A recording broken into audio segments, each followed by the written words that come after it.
Hello everybody, Chaos here, and today I am playing Cortex Command.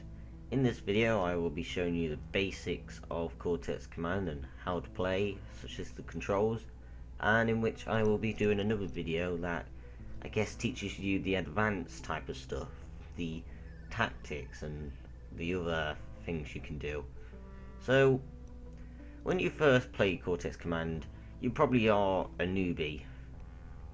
I mean, all the controls are really hard for you to do.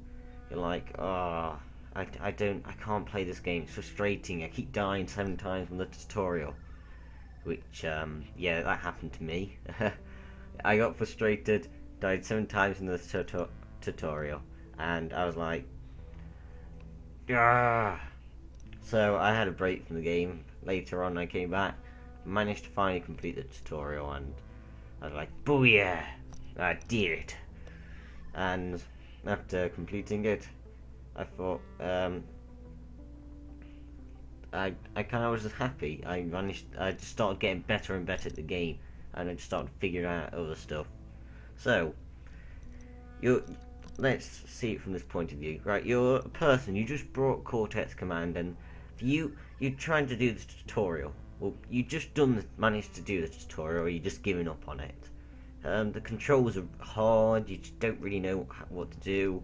You know that you can move around with W, A, S, D, and probably know just how to like shoot, but you still don't really have the basic idea of the game. So my suggestion is to do this. So right, I've done the tutorial, or I haven't really done the tutorial because I rage quitted it. Right, I go in scenario battle, and a suggestion is to go on control chip hunt. This is basically the zombie mode, and just put the difficulty on cake because you're a noob, you're struggling, and you want a bit of time to practice. So you place you in here and the computer there, and start the game. Right, so you basically don't have an idea of how to play really. You know how to move around, but yes, you probably know how to move the mouse around, and probably know how to jump. So, right, first thing you need to do is hold the right mouse button to bring up the menu. This gives you a whole load of stuff. I mean, you probably already know how to move around and fly, like I just mentioned, and shooting. But there's all this other stuff that you're probably like, what the hell does this do? I don't understand, I'm totally confused. The AI is beating me. Well, how do I play? Help, help. So right, a few of the buttons you should know is pressing down the SD will just make you sit, and if you move like A or D, you can, and hold down the SD as well, you start crawling. This is useful for ducking behind cover and the enemies open firing at you. Some areas that you may want to protect is, of course, your head. For most units, the head is like it's a very weak point of all the units. I mean, sure, you can shoot their arms and guns out of their hands, but head's a weak point. So if you're going against the enemy, go for the heads, especially for the brain, since that kills them instantly. Well, not instantly, but really fast. Right, another button you should know is the Q and E button. Q switches you previously to the other brain robot or thing you control, and E does it to the next one. If you hold down Q or E, it comes up with this little circle. This is quite handy to fly around the map, have a look at everything. As you can see, there's some zombies here, and this just allows you to fly up to any person you want, and all you do is go around into their circle, let go of it, and you are that controlling that unit. In this game, protecting your brain is a very, very big thing. So you're going to need some reinforcements. So best way to do that is hold the right mouse button, and it'll come up with this weird bar thingy. As I've already mentioned, you got all this weird stuff, and of course the first few things that you should know about this bar is reload button. That is up there. It allows you. That's how you reload. You don't press the R button in this game. The reload button is by right clicking, going up, and it'll reload. So another thing you should know as a basic thing is buy menu. Once you have right click, all you do is go over the buy menu with your arrow, left, release your right click button, and it'll come up with this store catalog. Since this is basic, there are presets available for you to get in this video. In the advanced one, I'll show you other stuff to do, and yes. So, what you're going to do is, in this game, you need to mine ores and stuff. And you also have to protect your brain. So, first things first, I suggest you just click on a preset, and then you purchase them. You then need to select a place where you want them to be delivered. Just to let you know, if you're delivering it from a rocket and it's on a hill, it's going to bounce off and most likely crash. Or if it gets shot quite a lot in the sky, it's going to lose control and become a very deadly weapon. In this recent update 1.0, they added anti-air drones. Now, literally, if you're going to land your spaceship somewhere or drop it off, suggestion, just don't land it near their anti-air drones, because if they fire a missile like that, it's going to go out of control and it could crash into you and do a lot of damage, or just ultimately defeat you. So, let me left click, place the order. You've got to wait 5 seconds, and the unit will slowly come from from the sky.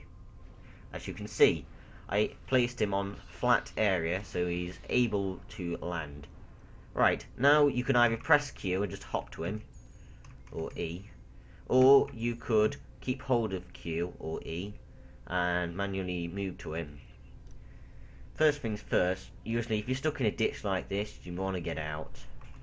So all you have to do is just hover up by pressing the W button and keeping hold of it, and that activates your jetpack. If you realise that above it there's a jetpack bar, that's pretty much how long you can stay in the sky or flying.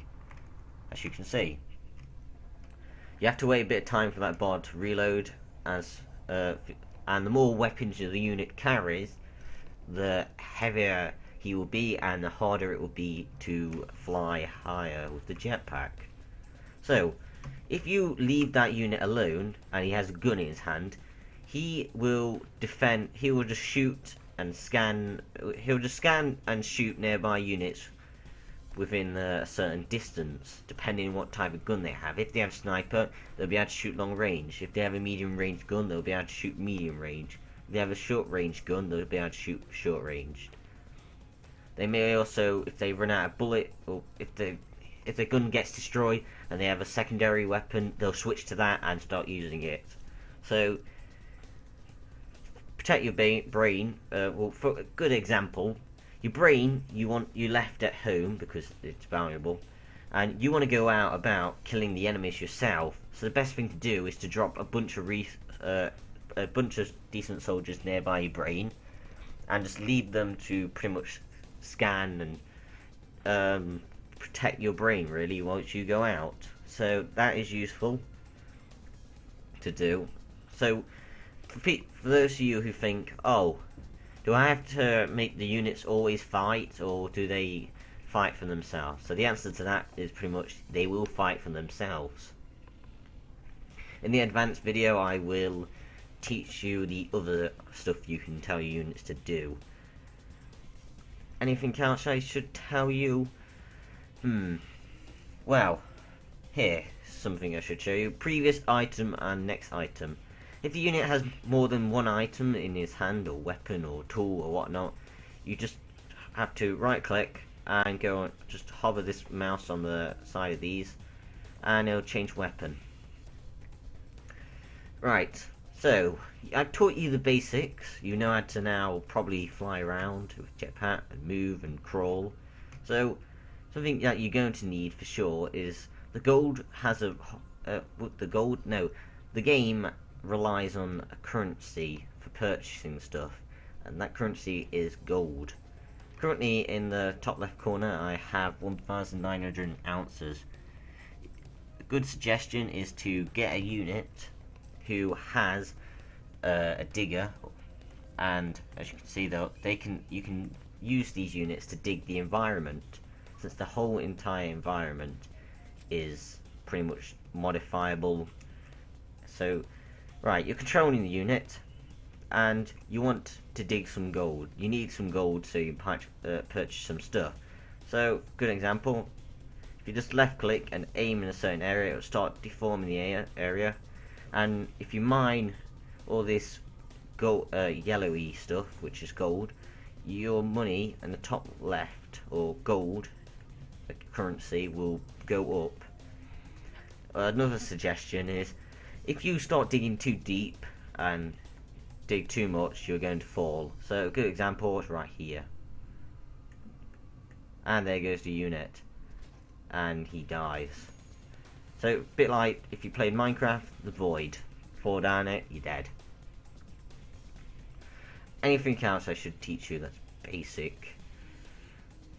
Okay, another thing I should probably tell you is, right, that's basic and simple to understand, is dropping weapons. That is available to do. You can also pick up weaponry. So for example, my spaceship had some weapons on the floor. Right, in this game you can drop weaponry by holding right click and going down and hovering your little arrow over drop pistol. So I don't want this pistol, I'm going to drop it on the floor, and then to pick up, it's right where your reload button would be. It says pick up medium digger. So I'm going to pick that up, and right now I'm now carrying a medium digger. So that is how you drop and pick up stuff. So that should be fairly simple, and hopefully you'll oh, the weapon fell down there. Hopefully it's not too hard.